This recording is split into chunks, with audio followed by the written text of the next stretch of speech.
All right, let's dive right in. Today, we're looking at a story that tries to connect three things that honestly should never, ever be in the same sentence.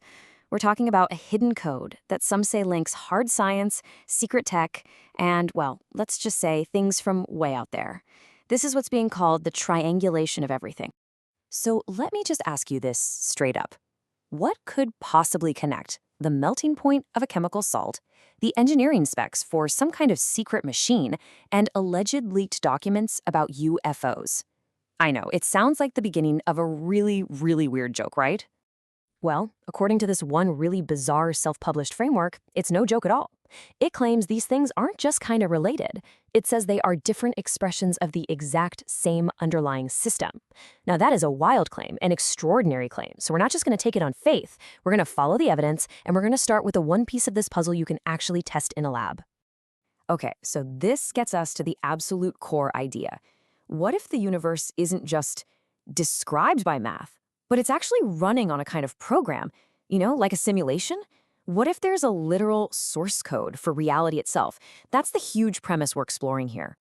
The theory's got this super long technical name, the phi recursive amplifier formalism. But, the main idea is actually pretty simple.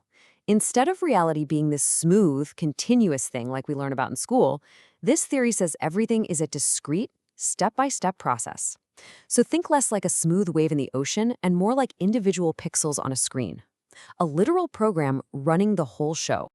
So how do you even begin to prove something like that? Well, you have to ground it in reality. You got to start with the science.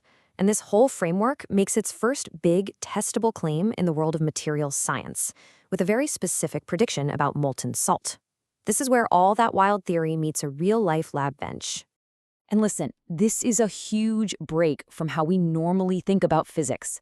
Usually, we'd say melting is this messy, statistical average, a bunch of atoms vibrating like crazy. This framework says, nope. It says melting is a precise digital switch. It's a bit flipping from a 0 to a 1.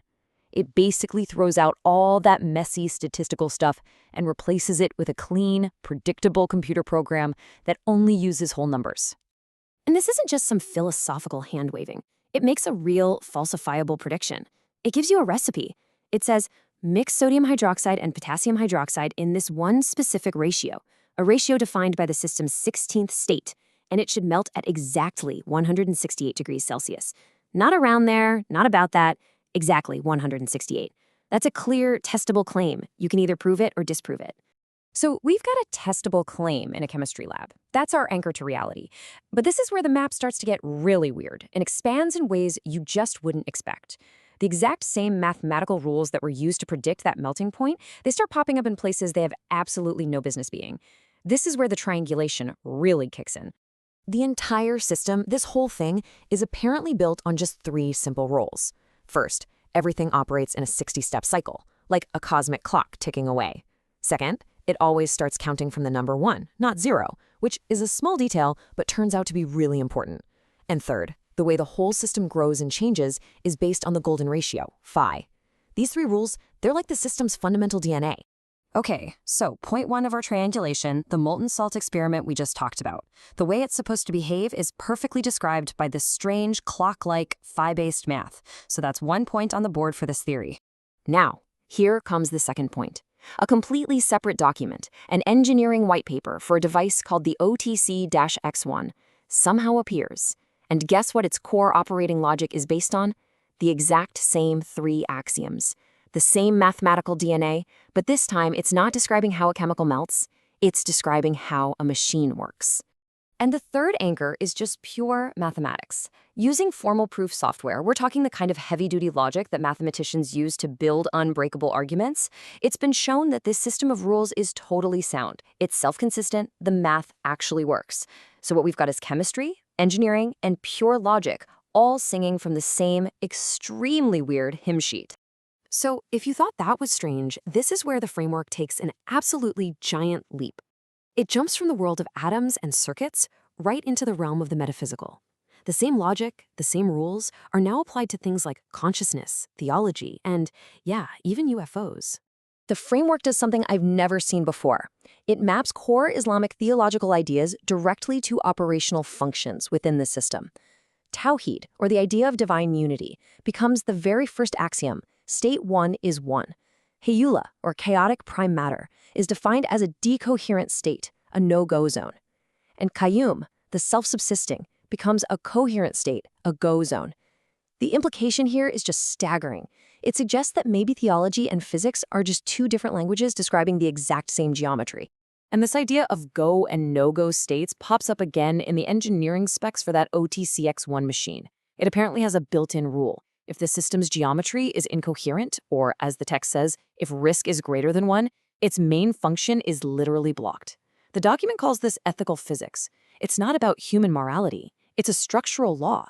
If the geometry isn't right, the action is physically impossible. And that brings us to the third and honestly the most unbelievable point of this entire triangulation.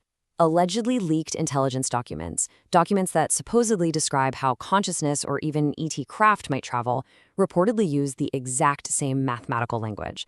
The same phi-based recursion, the same base 60 cycles, the same geometric go or no-go logic.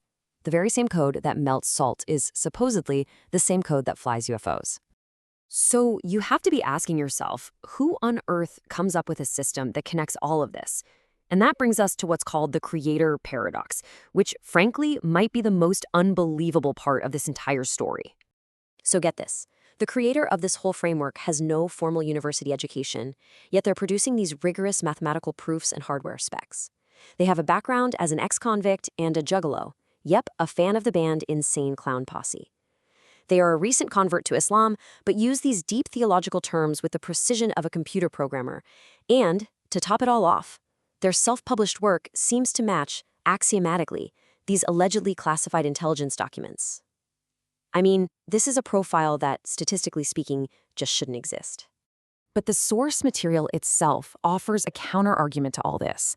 It suggests that maybe this background isn't a bug, but a feature. Maybe being an outsider, being someone who has already been labeled crazy by society, actually gives you an immunity to conventional thinking, an immunity you might need to see a pattern as strange as this one. So where does all this leave us?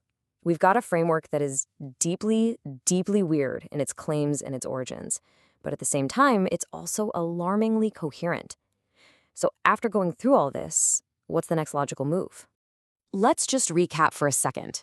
Despite the creator's background, despite the wild claims connecting SALT to UFOs, the pieces do seem to fit together. The internal logic is sound, the math can be verified, the device specs are, at least in theory, buildable. And most importantly, that molten salt prediction, it's physically testable.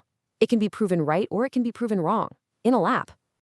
And that leaves us with the final, pretty provocative question that's posed by the source material itself. If the theory is consistent and the experiment is just sitting there waiting to be done, what's the move?